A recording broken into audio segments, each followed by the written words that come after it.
I am Marissa Ramirez. I work on equitable and sustainable development. I'm with NRDC.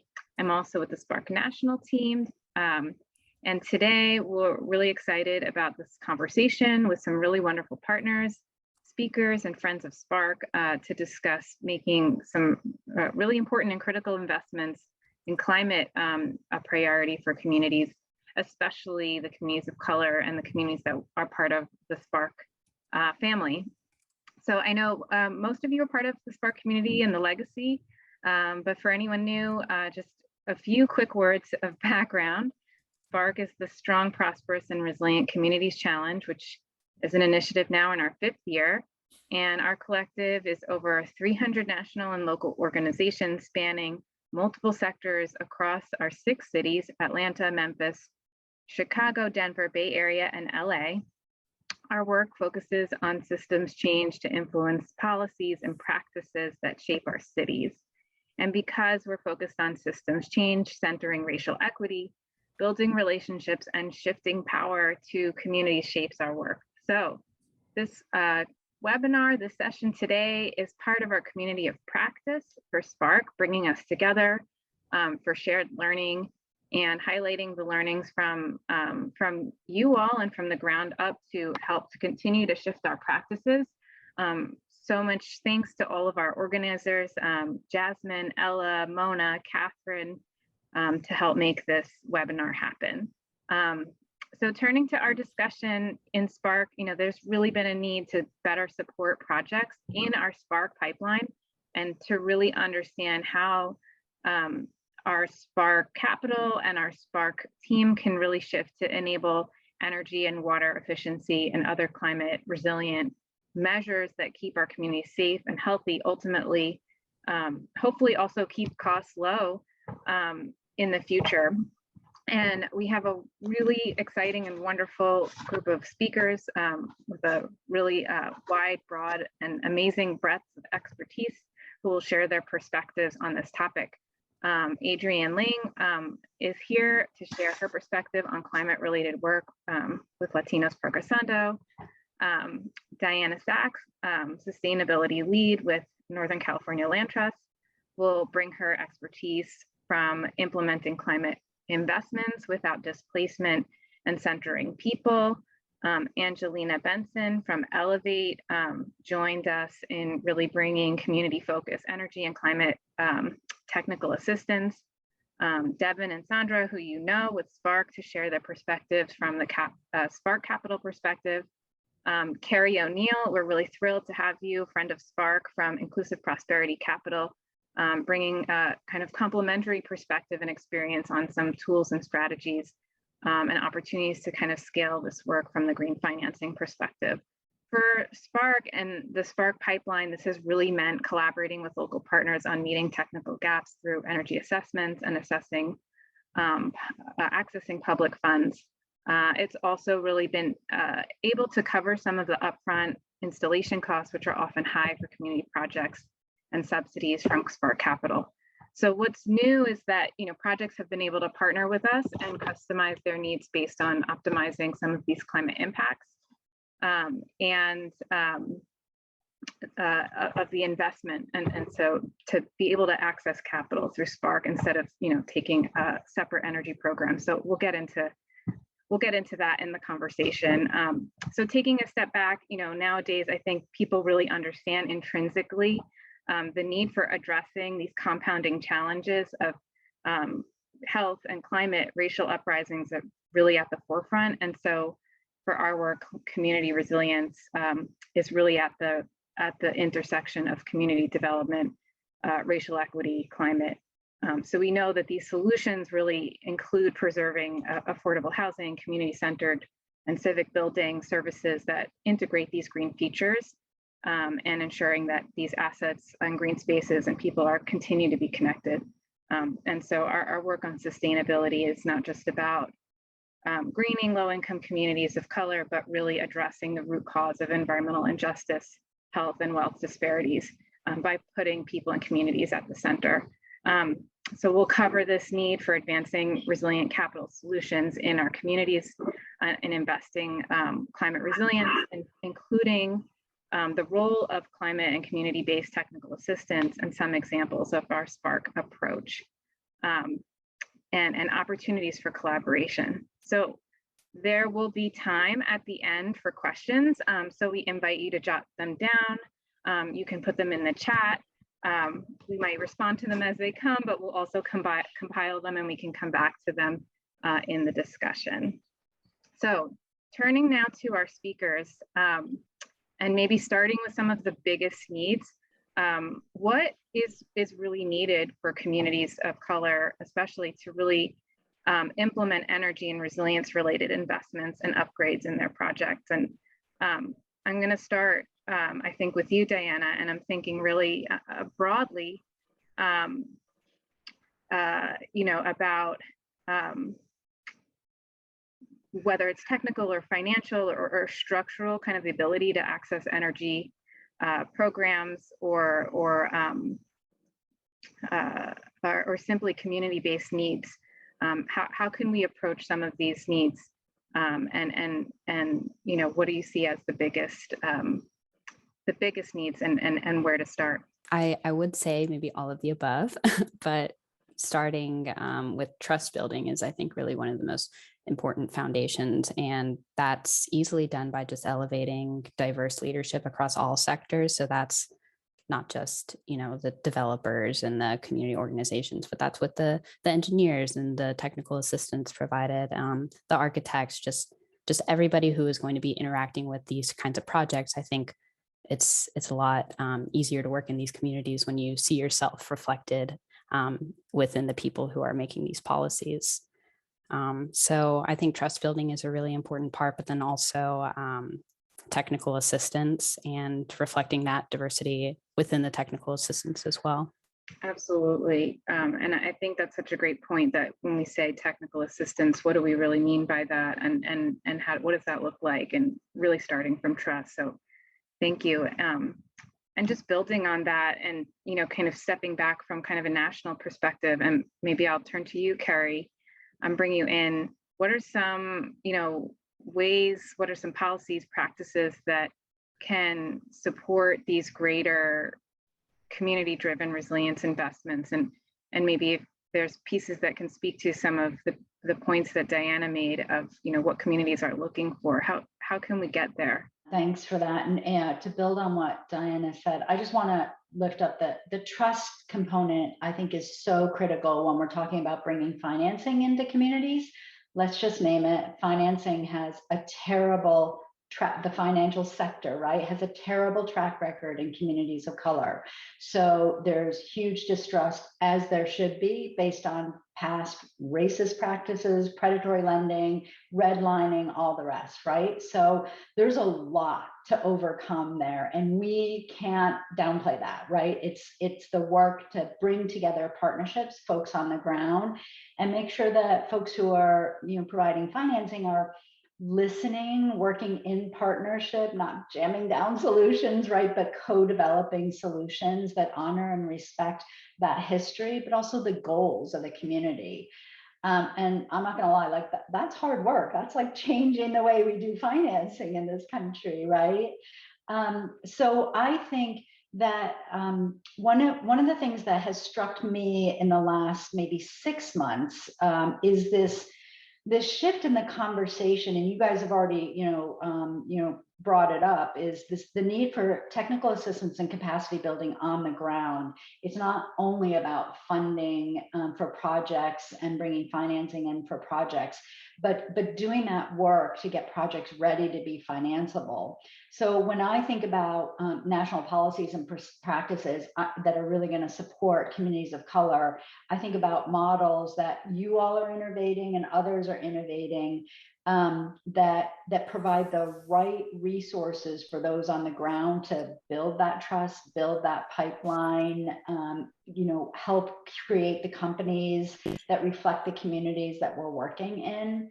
And so there are I can talk about it now, or I know we're going to talk about examples a little bit later. I can go into a couple of examples maybe later, because I know you've got a tight agenda here where. Yeah, we'd love to hear an example now. I mean, I think in acknowledging these challenges, it's also really important to uplift some of the ways that we have been successful. So I'd love to, hear an example, and we can dive into more.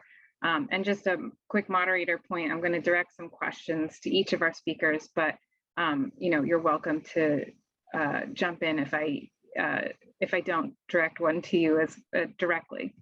Yeah. But yes, thanks, Carrie. All right, great. So let me give you an example of, it's not national, it's at the state level. So we spun out of the Connecticut Green Bank.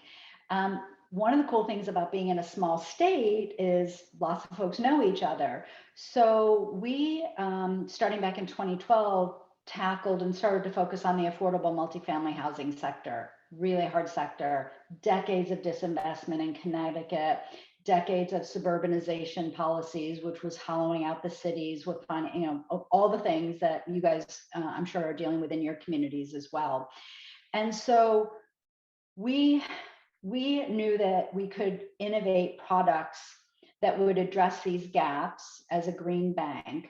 But the way in which we went about it was we worked with our state Department of Housing, our state housing finance agency, our local CDFI partners, the nonprofit, which at that time was called the Affordable Housing Coalition, that organizes the market, all the nonprofit developers and the engineers and the technical housing consultants and what have you. And we created a peer-to-peer learning network. We created a series of, we called them education, but they really were like learning, listening sessions. And we were at this work for years, literally. And out of this came demonstration projects and then products that we created, in partnership with everybody. And I think one of the key points here is it had to be funded. So the Connecticut Green Bank had to put funding in, and the state had to put funding in, right? We had some grants that made it available, and all of that was before we got to the financing.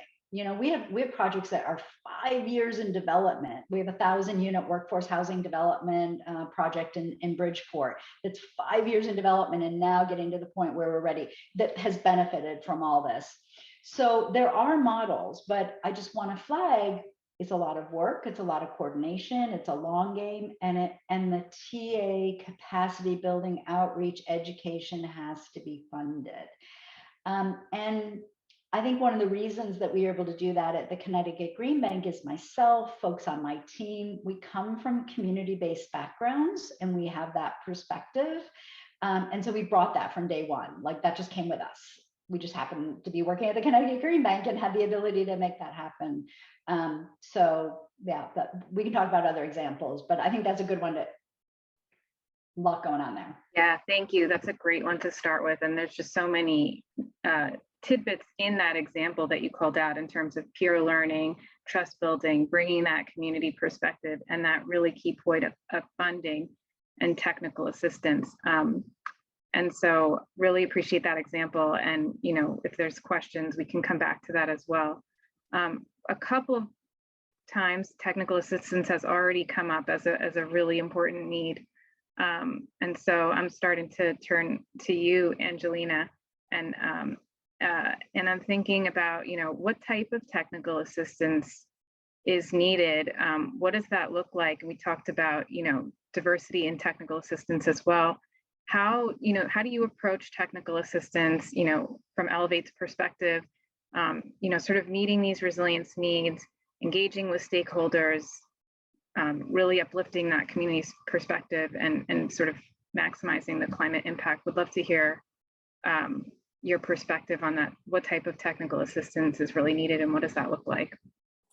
Yeah, happy to share my perspective on that. It's really important, building off of what Diana started with around trust. We find as a technical assistance provider, it's really important to meet communities and community-based organizations where they're at. And we do that first by having a goals conversation. Because I think that oftentimes, folks may have some sort of idea of what they need technical assistance wise, but when we really dig into the goals, we find some other technical assistance that could be very beneficial to the project. So we always start with that goals conversation, understanding the larger context with which we're working within. So I think that's step one. And then from there, the technical assistance really looks different if we're dealing with an existing building or a gut rehab and new construction.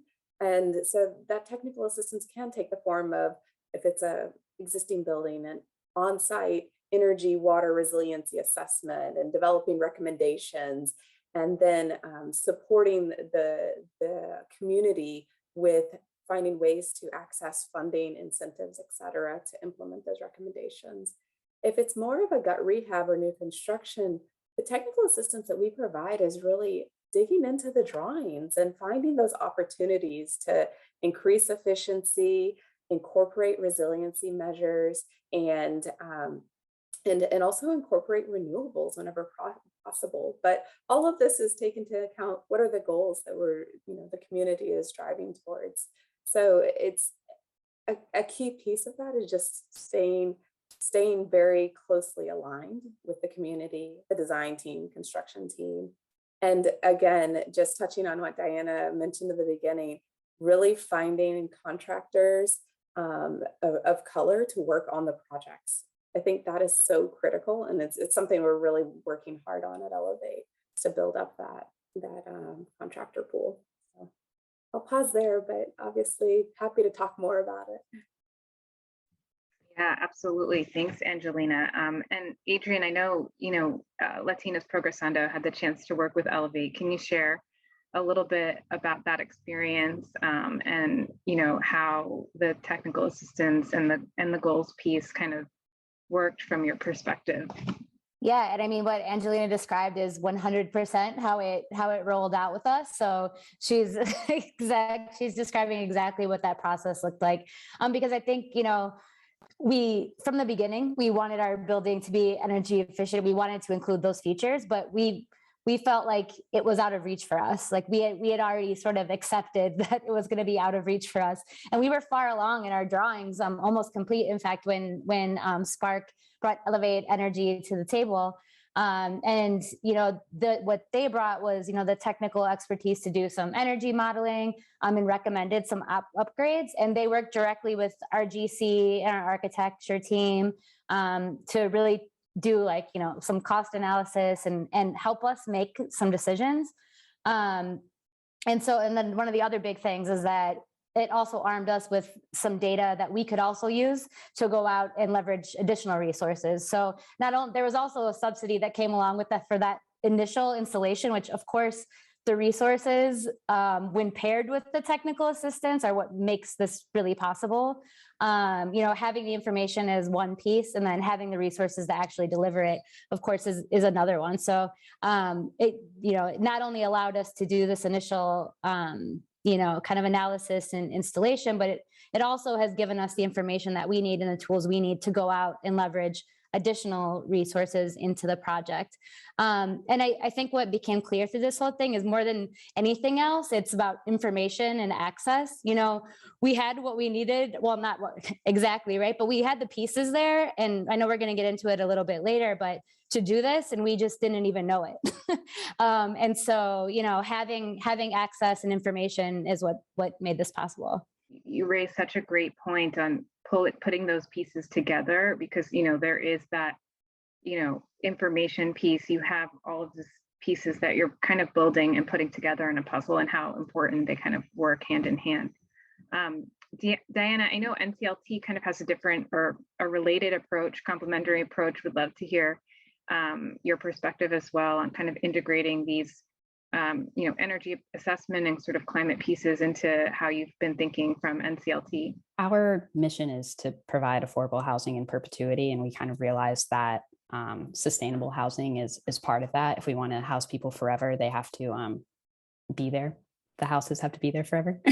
So sustainability became a huge focus in our mission, and I was brought on to do a lot of the energy modeling and the utility savings analysis. But I think I just want to say thank you, Angelina, for bringing up the concept that this technical assistance needs to be flexible based on our goals, and maybe our organization has the capacity to do the energy modeling and to do the portfolio analysis, but we don't have the capacity to do kind of the financial analysis and to understand like, how do we need to build our capital stack so that we can accomplish these goals? So, and I've worked with other organizations, smaller developers as well, or smaller multifamily property owners who are wondering, well, what does this mean for me? Like, am I paying more? How do I pass on this to residents? This is a big property management lift on my part, but then also like, how do I keep, like, I don't want to raise rents as well. So there's a lot of questions with how exactly you're going to pencil this out financially.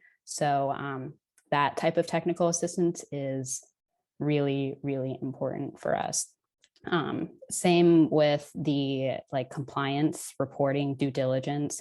All of those aspects are heavy lifts for smaller organizations. And sometimes we don't, when we're, an example, funded federally, you have to like do the environmental assessments compliance, like the NEPA compliance and things like that. And a lot of smaller organizations, we've never done that before. So there's a lot of barriers here where we're like, okay, well, who do we talk to? How do we do this? How do we approach this in a way that's also not going to totally destroy our budgets? So I think assistance with kind of participating in these systems that are set up for a lot larger developers is also really important. Yeah, I mean, I feel like that's the whole sort of crux of this, how are, community land trusts and other community-driven organizations able to kind of provide these resources in perpetuity, maintain the services, really keep to that mission, and bring both that really critical climate piece. We've said racial justice and climate justice, are one and the same, and it absolutely rings true. You're thinking, making me think that there's, some more sort of synergies here that we're sort of honing in on. But it's a great segue to sort of shift to resourcing. And I'll start with, maybe Devin and Sandra, just thinking about what we've just heard around sort of the technical pieces, sort of the energy assessments and modeling and really identifying what's needed in terms of resilience. And then thinking also about SPARCC's entry point initially about 5 years ago. How did SPARCC need to shift, or what was really a priority there to sort of be able to implement the climate resilience from your perspective? And how does our approach maybe different from other approaches in terms of, starting from the entry point of climate programs and what lessons have we learned that maybe can be helpful to share? I think that a big part of the equation is that with anyone, funders, developers, whoever it is talking about equity, that they understand that climate, as you said, Marissa, climate justice is part of that whole equation. And it's so interesting that, we're in a period now where talking about equity and equality is a big buzzword for a lot of folks. But the reality that in the housing, in the community areas such as Latinos por Casando has built, and in commercial and mixed use buildings, the idea of making sure that they are energy efficient, that if there are issues in where they're located, that those things are being addressed is not part of a conversation that you hear as part of the community development. So I think that part of what needs to happen in terms of the resources is more communication about the priority of all of the things that go into climate resilience and energy efficiency and making buildings, as Diana pointed out, available for the folks that are going to live there or work there or use it as a community resource for a long time to come. From the start of SPARCC to where we are now, I think that we've had the same tools, we've just figured out different ways of using them. And so I think early on we were talking to folks, and it wasn't that climate issues weren't a priority, it's just they weren't the priority. And when budgets were really strapped, there wasn't room for the second or third or fourth priority to make it in. And so initially we were really looking for those financing opportunities the way conventional lender financer would. So we were waiting for them to be fully baked and come to us to just say yes, rather than sort of digging in and trying to create those opportunities. And so we went from that to sort of front of the room traditional training.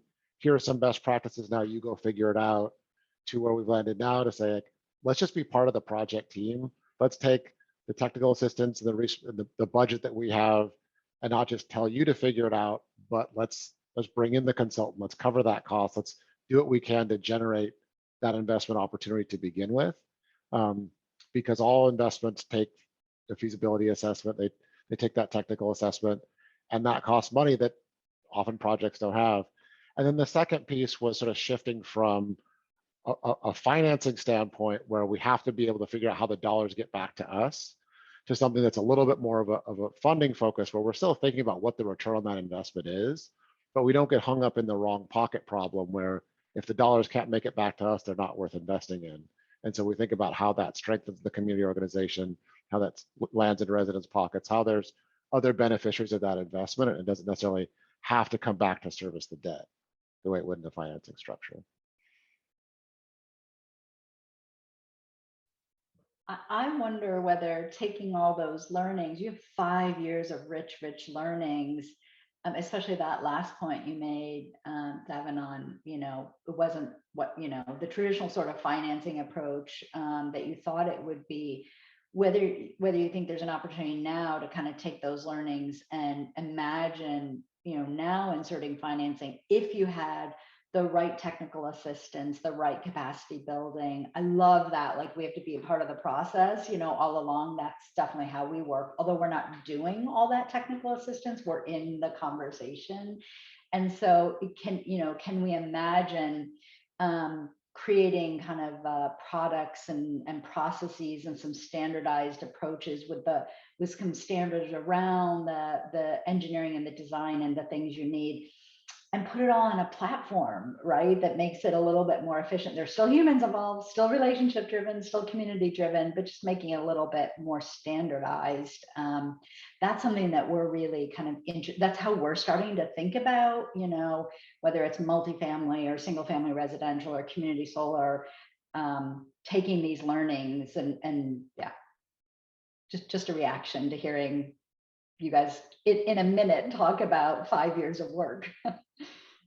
Absolutely. Thanks, Carrie. And I think any one of you, I'm wondering, obviously there's some similarities, right? And some differences in kind of SPARCC's approach in sort of, being able to fund some of these pieces. And then Carrie in the green finance approach, what do you think those opportunities for shared learnings or synergies really look like? And I know we're talking about kind of different models, but there's been some, similarities and synergies, like you said, in terms of the relationship buildings. Yeah. What are some opportunities to really continue to build from the ground up and bring communities in, like Adrienne and Diana are talking about? Yeah. So I can't remember who was talking about, maybe it was you, Sandra, the priorities of, is it green or is it something else? And there are other priorities, and maybe it was Devin and green ended up, down the list. Thinking about, so it sparks a couple of ideas around the affordable housing space has decades of this, creating the ecosystem of the helpers and the nonprofit developers and the specialty lenders, the CDFIs, the community development, all of that, right? The green financing world needs to look more like that, right? And so what can we do to learn from the affordable housing and learn from some of the mistakes and challenges around that as well, and kind of bring these things together. So I, building on what I was saying before, we're really focused on products and platforms, going back to what I said, rooted in community, rooted in the needs of communities, but then taking that and trying to create platforms and products that allow us to bring in more lenders, bring in more communities, and have more impact. So one, I'll give a couple examples. One is we have a model where we help local credit unions and CDFIs get into the business of a homeowner loan product that has a really broad underwriting box and can finance lots of different types of upgrades. So we're now partnered with Inclusive without an E. That is the trade association or member network of CDFI credit unions and MDI, minority depository institutions and banks, to bring that that model from Connecticut all across the country into local communities. And so we are Inclusive is in the business of technical assistance and capacity building for their members. We're in the business of the financing of that model. So bringing that together to deliver a standardized product that ultimately could be sold as a bond into the capital markets. That's the ultimate vision. So we're thinking about these sorts of, you know, deep partnerships and connections and different ways of approaching the problem. The next place that we're focused is in the multifamily affordable housing world. So how do we, you know, take what we're doing in the single family world and approach the product development, and who are the partners? Of course, it's going to be CDFIs and affordable housing developers and maybe HFAs, state HFAs, and the elevates of the world. I mean, all the helper ecosystem in multifamily is immense, right?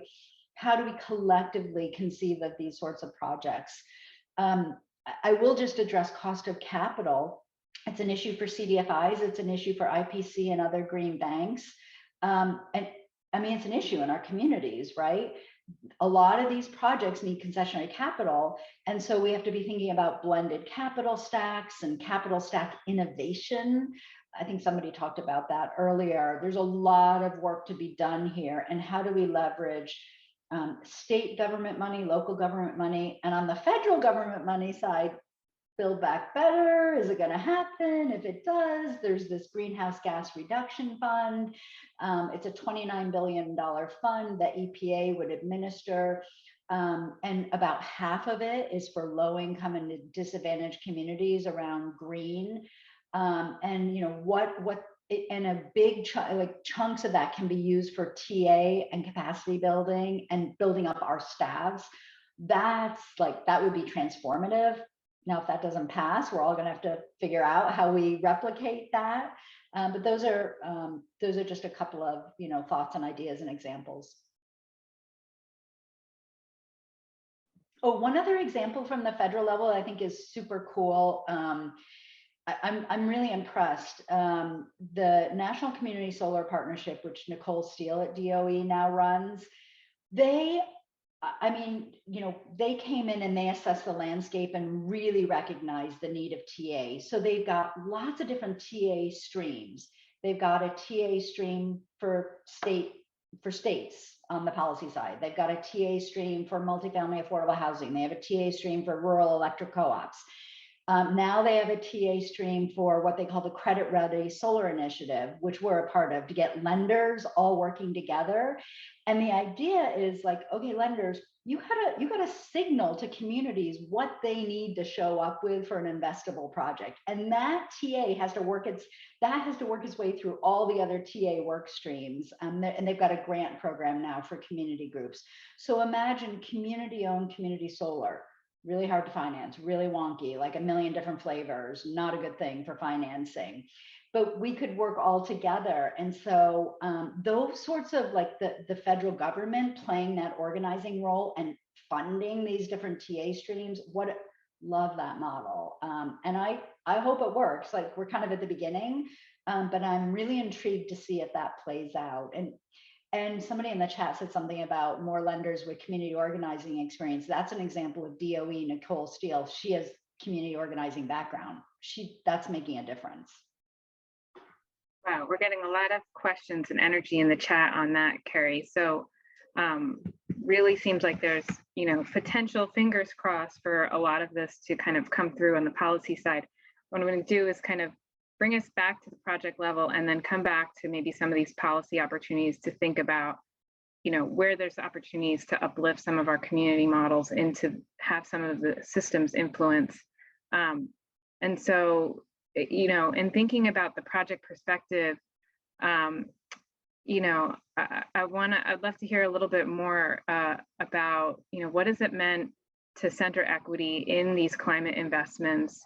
And this ties into, I think, Carrie, what you were talking about, and some of these financial and policy opportunities.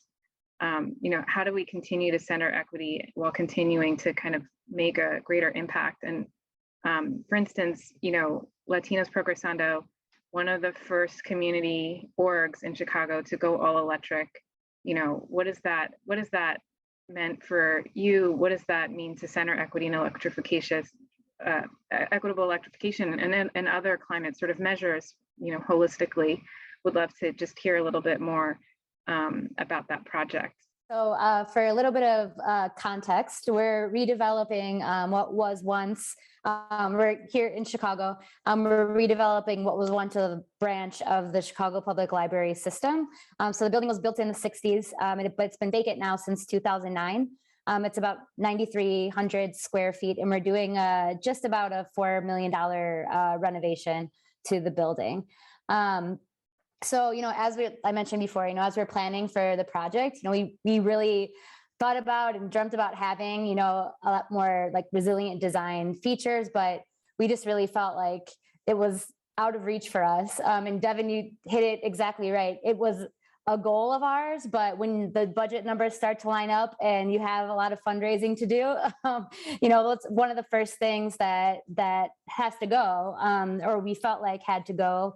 Because, even though it's something that was important to us and is important to us, our first priority, especially as a nonprofit, is, our fiscal responsibility to the organization and making sure that we don't turn around and have this lovely, efficient building, but the organization's now in this really precarious position, right? So our first responsibility is that. So having this opportunity to work together with SPARCC and with Elevate Energy to look at this has meant a lot to us. So we have had a lot of good partners along the way get us to where we are. We're first-time developers. We've never done anything like this before. We don't have anyone on our staff who has expertise in any of these areas. I, for example, am leading our project, but I also oversee our development and communications and have a role in other things in the organization, which I'm sure we could say of most community-based organizations, that, you're doing this project, but you're also carrying a lot of other responsibilities. And it's one of those things like anything, right? You don't know what you don't know. And so, Carrie, the things that you were describing about creating some sort of shared platforms where knowledge is getting shared and there's some sort of roadmap, I think is incredibly valuable, especially when it's paired with technical assistance. And then most importantly, of course, the resources to actually get it done. Because, without that piece, the best designs that you can come up with aren't feasible. So, when this opportunity presented itself, it was an instant yes. So, like I said, the team worked right alongside our design and building team. And from all that work, we were able to determine that one thing that we didn't expect was that the savings from not installing gas lines nearly offset the cost of installing a fully electric system, which we didn't expect. So not only are we going 100% electric, but with the subsidy provided from SPARCC, we're upgrading our roof installation, we're upgrading our storefront glazing to be more efficient. We're also improving our air filtration system, and we're planning for solar. So we're building it out in a way that it's a flat roof and it's on a corner, so there's nothing blocking sun exposure on one entire side of the building. And so we're going to be able to get a lot from the solar end too. So being able to, this partnership is what made those steps possible. And then, like I said, one major thing is that we've been able to go out and share that, we're building in these efficiencies and we are 100% electric. And it's led to us being able to leverage other resources into the project, because it is something that, people are excited about and want to jump in and be a part of. So not only are we going to have cost savings for our own operations, but, we're also really proud to be able to deliver something like this for the community, and I think we see it as something that can serve as an example of what community-driven development can look like, and that these kinds of features and these types of buildings aren't just for downtown and not just for the wealthy, but that there can be a piece of that in this neighborhood too. was going to ask if you had renderings to share with us, if you Oh, wanted sure. No, always. not to put you on the spot, but maybe we can appreciate that. This is the nighttime view. That's what it would look like during the day. And then for anyone interested, this is what it looks like now. So this was once a library branch. It had a very short life also as a furniture store. As you can see the modern furniture, the the shadows of the old letters there. But yeah, like I said, it's been vacant and boarded for since 2009.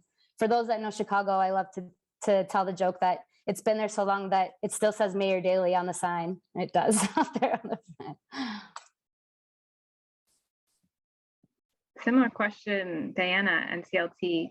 What else, what can we do to support greater electrification, other measures, access to renewables for CLTs and other mission-focused developers? I want to thank Carrie for highlighting community solar. I think community investments are a wonderful way to build equity. And community land trusts, I mean, maybe I'm biased, but I think they're a great model for ownership. But we have found that we don't really fit in a lot of the traditional financing boxes. So it's been really hard for us to kind of understand how we can fit in the system, but still be eligible for the same opportunities. So something that would be really helpful for us is just kind of navigating that landscape. It's, of how we can take advantage of these opportunities, but not have to dramatically shift our model and our ownership structures for our properties. You should think about joining the National Community Solar Partnership, Diana. It's an amazing community with lots of access.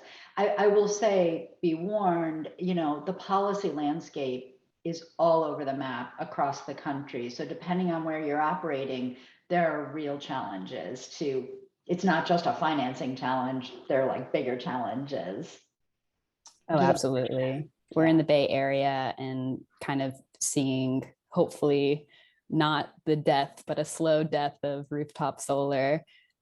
Crazy. So there's, there are definitely a lot of solar is totally under leveraged in California too, due to policy issues. Yeah. But that's why that state working group is so important. Like TA at every level, states sharing with each other and, in their own peer group and,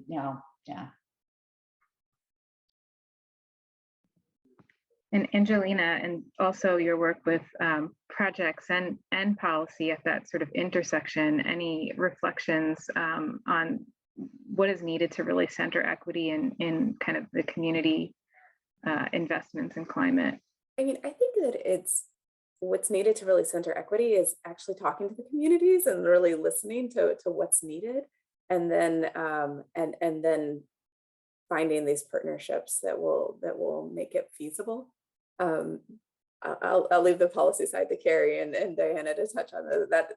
It's the policy is very challenging, but of course partnerships to help address that, and lifting up the community voice and the policy piece is also really important. So that's what I would add. And in thinking about continuing to grow the impact in 2022 and thinking about SPARCC in the next year, how can SPARCC continue to prioritize making deeper and more equitable efficiency and resilience upgrades, starting with the folks who are in our network? How can folks get involved and kind of continue to work together to support sort of a greener SPARCC pipeline and bringing different types of climate opportunities into this, into the network and into the pipeline? We are on a clock here at SPARCC, and so that may change over the course of the year. But I think that some of the things that we do are sort of in the way that we set things up and pass a baton.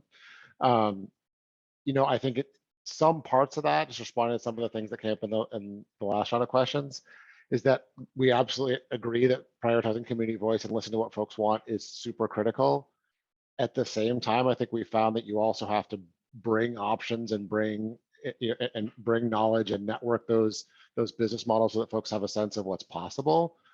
Because folks speak from their own knowledge and their own experience, which is important, but they don't know the full breadth of options. They don't know what might be cost neutral and save them thousands of dollars a year as an organization, and what might drive hundreds of thousands of dollars in their project, right? So I think you really need to truly partner and not just be in a one-way situation where you're only listening and not giving. I also think that having some of this having this happy balance between what's in a national network and what's residing locally, even in terms of the financing, is important. I mean, we've seen groups step up to run mutual aid funds and do some different things. I think that there's more along that path for local groups to step in and do some of this work, and potentially try and be doing some of the micro lending that's critical. And then I think lastly, Carrie was raising this, just making sure that we're doing our best to capture all the times we've sort of stumbled and stubbed our toe and put our foot in our mouth and embarrassed ourselves and learn, and all the iterations that we've gone through and the different ways we've tried to use our toolkit, and how important it's been to have the staffing resources to be able to put the time in there, to have really flexible grant resources from our funders to really move around what we're doing with those dollars, whether it's capital based or TA based or stipending folks for general operations. So I think really just making sure that we don't come out of this with this notion that there's one way to do this work, but that every organization that's doing it needs that full complement of tools to be able to be responsive to the opportunities. The timing on making sure that communities understand what their options are is incredibly important.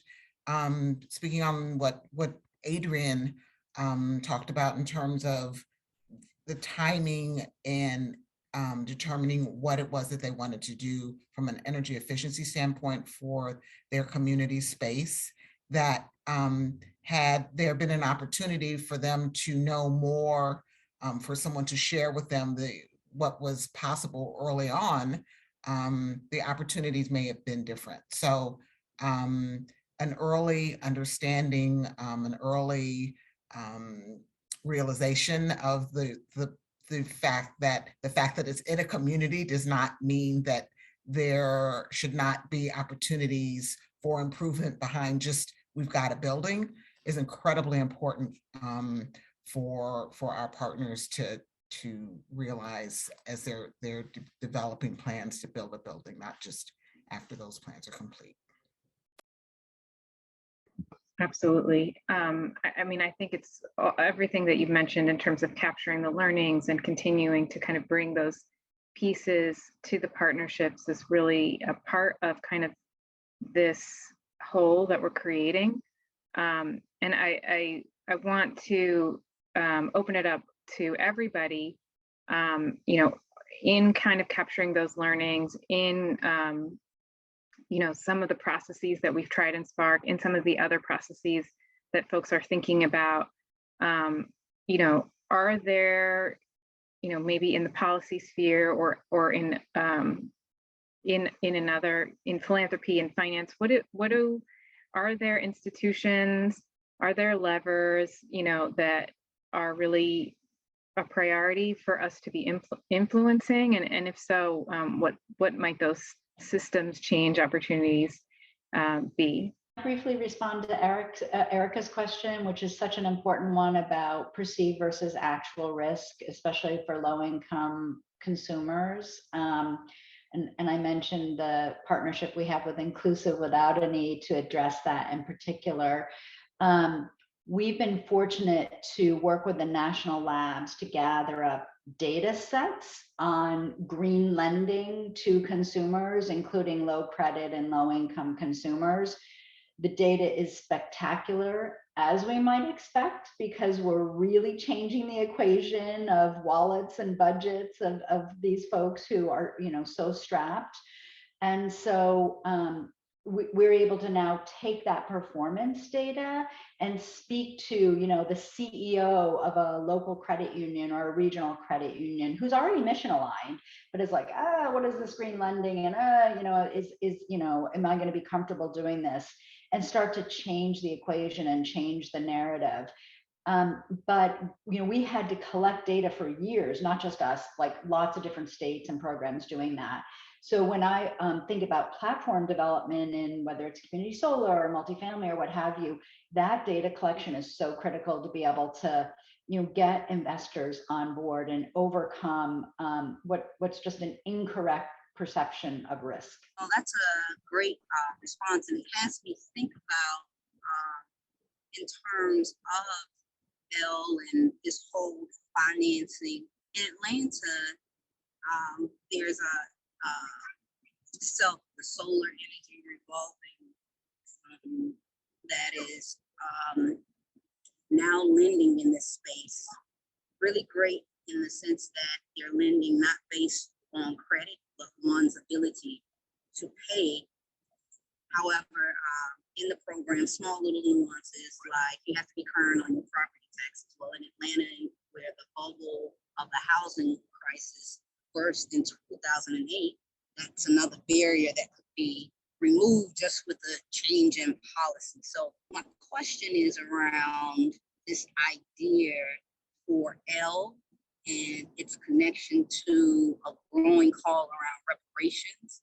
And what does reparations in this climate financing potentially look like, in a sense where it may be the subsidies of solar storage and solar for L, where we understand that it is 100% of a subsidy to give or to build those bridges out of that economic mobility. So for example, again, Atlanta has some of the worst economic mobility in the country, that once you're born in poverty, you're pretty much set to stay there. And we know renewable energy can create such a shift in one's life, like going from $500 a month utilities to $100. That's an increase in discretionary income. So just how are we beginning to really shift, to your point, reframing whose risk and what does risk look like? And again, just thoughts around this idea of reparations and climate. That's like a really, really meaty, amazing topic and question there, Erica, and thank you for that. So on the latter, like the models for lending responsibly with great consumer protections and a great return for investors, there are plenty of models that can work and scale. That just like we need to do more education with investors and programs on that. And it could be low FICO or no credit score lending, alternative lending. But what I have not heard a lot of conversation about at all is tying reparations into renewable energy for communities. And something that you said got me thinking, like, oh, I'm so excited about this. If the city of Atlanta were to do something around a reparations fund and directing some of that to pay back taxes, write off the back taxes, so that alternative underwrite product could be taken up by the very people who can't break the cycle of the generational wealth issue because they're in this spiral and it's so hard to get out of that. I don't know, you got me thinking, but I just being honest, I am not hearing a lot of conversation about that in the financial community. Little bit with some local governments, and then of course in groups like this.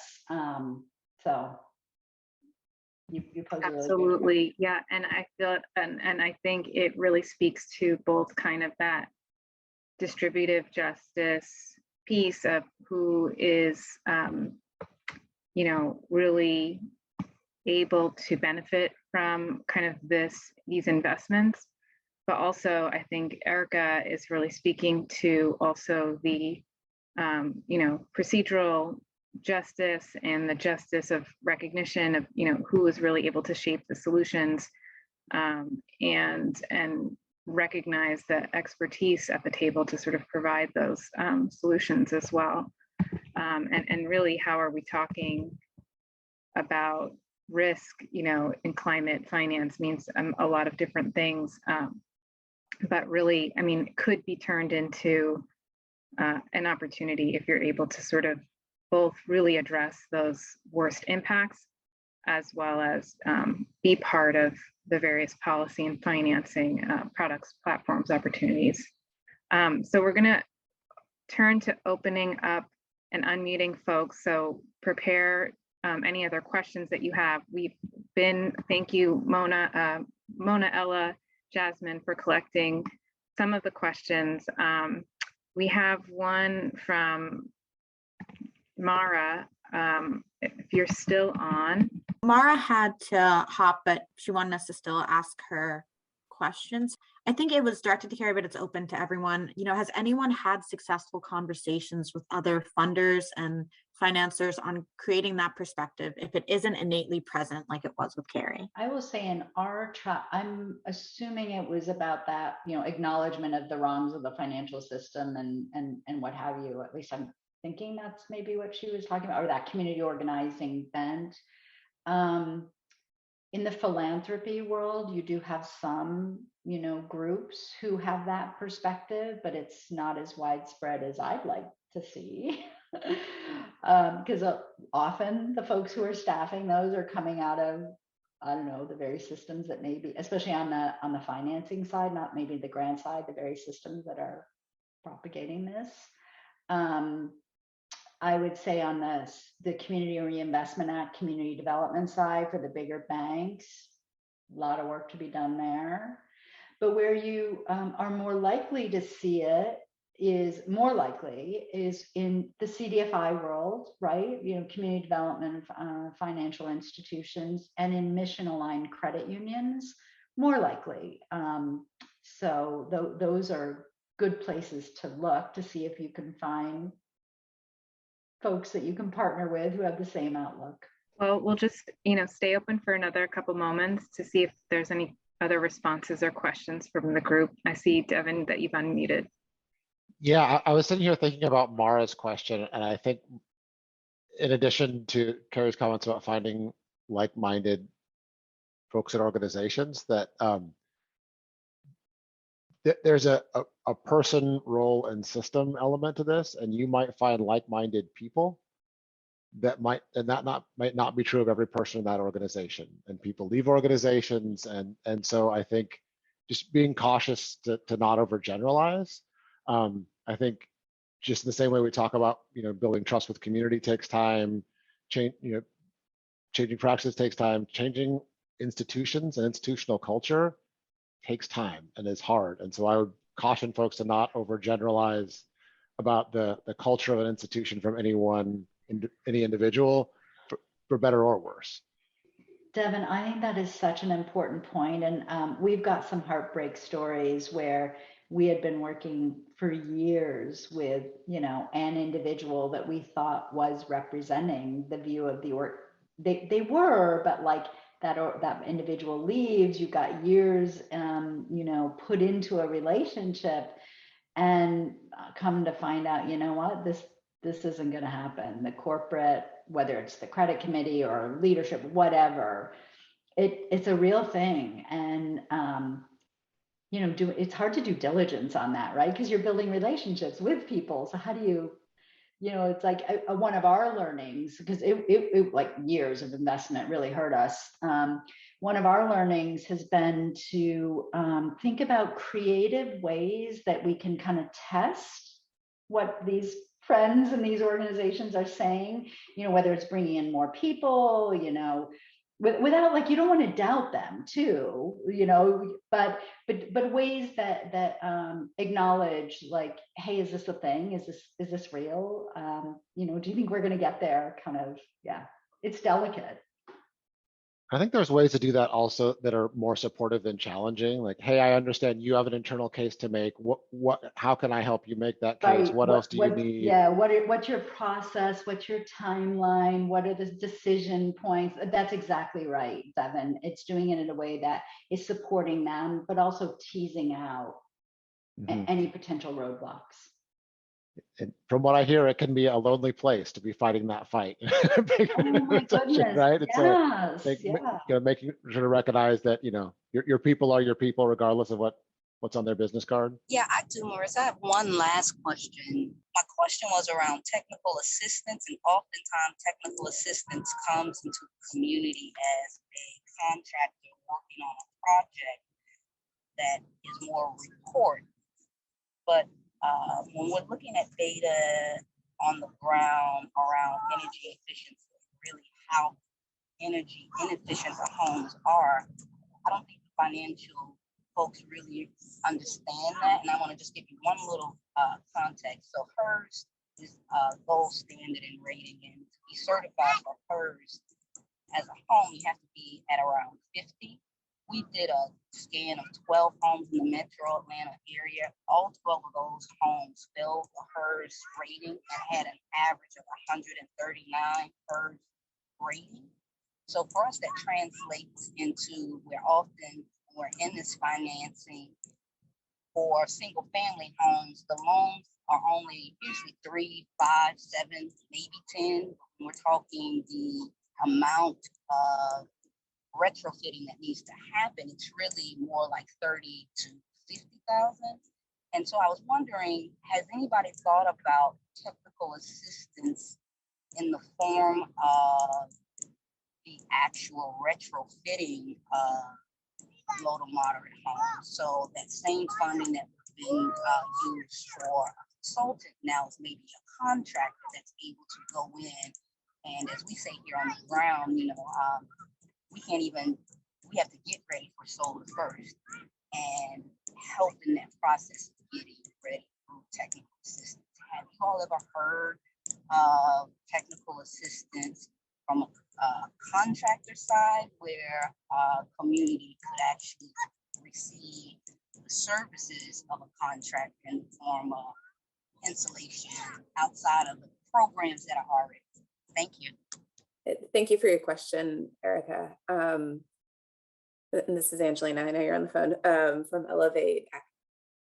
Oftentimes we do think of the technical assistance as the kind of the report or the assessment piece, but there are some programs, and as Adrienne mentioned, SPARCC was very generous and in providing some funding and resources to actually contribute towards the implementation of some of the recommendations. So it varies from program to program, but I think that the conversation earlier about like not only thinking about just financing, but thinking about funding is actually really important, because you're exactly right. If a home has a HERS score of 139, it's very leaky, and if you put solar on it, it's just not the ideal approach. You'd want to make sure that home is much more efficient, and then that solar is actually going to be able to help cover more of the energy bill. So all that to say, there are some programs out there.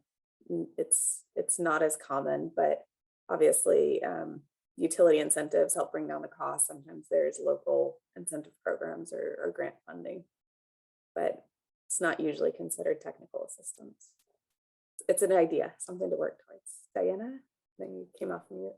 Yeah, so this is not something that has actually gone into fruition yet, but I'm working with the city of Oakland in developing their building electrification policy, like an equitable building electrification policy for affordable housing. And one topic that we are exploring is having contractors or being able to subsidize contractors to provide what was I trying to say? Complementary services. That's it. So you hire a contractor, and there's all this work that needs to be done in these homes. And part of their complementary services are maybe solar or weatherization or other items that will help with building electrification that aren't necessarily the big ticket items like the heat pump, water heaters, and HVAC. But maybe working with contractors who can provide services like that once they are under contract for a larger project could be helpful. And if that actually happens, I can keep in touch with y'all to let you know if that's successful or not. Just really appreciate all of our speakers today for your really thoughtful conversation, discussion. Thank you to everyone who participated. I think we covered a lot, from kind of the needs to some of the opportunities on technical assistance and resourcing,